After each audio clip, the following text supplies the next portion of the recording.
Are you tired of area rugs that stain and slip easily? This one promises to fix that problem. Don't know about the staining part, but we're going to find out about the slipping part, so stick around. The good folks over at KENODITAN sent me this area rug. It's an 8x10. They sent it to me to do a little box open, package open, or whatever, and just try it out and see what I think about it and share my thoughts with you.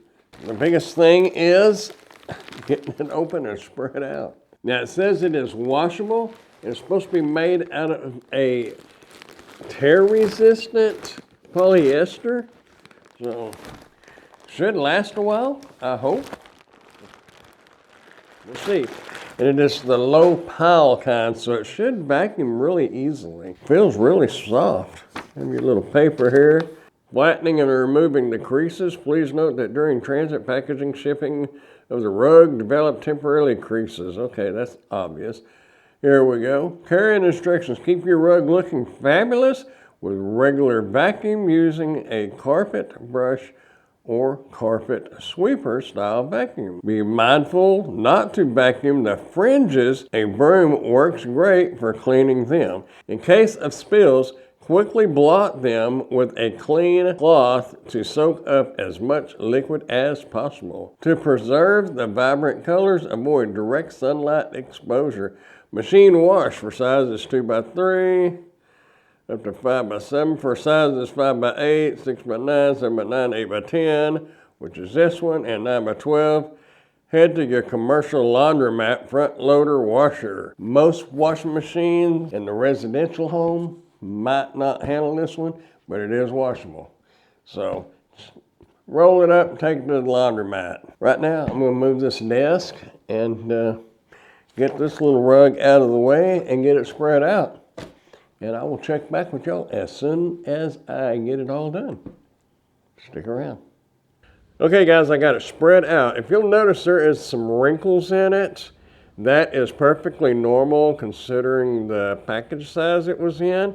It's going to take a few days to get that smoothed out. So don't be impatient. It will happen. Just give it a while. Just kind of wanted to show you the backing on this. It's kind of got a little bit of a rubbery feel, so that is what prevents it from sliding. I mean, right now it's sliding a little bit, but once it's good and flat, I don't think that will be an issue at all. It's really smooth. I really like this. Once it's out, I think these wrinkles will disappear. It covers this room pretty good. Really need a couch instead of a desk in my living room, but you know, it is what it is. So definitely a nice little rug. And as I mentioned, if it gets real dirty, I can just roll it up, throw it in the car, and take it to the laundromat. Can't beat a deal like that. You know, when you got solid wood floors throughout your house, it'd be a waste to go rent a carpet shampooer, because just to do this, just load this thing up and take it to the laundromat. Anyway, definitely a thumbs up. I like it. If you'd like to get one of these for yourself, I'll put a link down in the description where you can order yours today. Also, if you got any kind of value at all out of this video, go ahead and hit that thumbs up button and consider subscribing to the channel if you haven't done so yet. I would appreciate it. I am an Amazon associate, so any qualifying purchases that you may make through any of my Amazon links, I will receive a small commission from. Thanks for watching.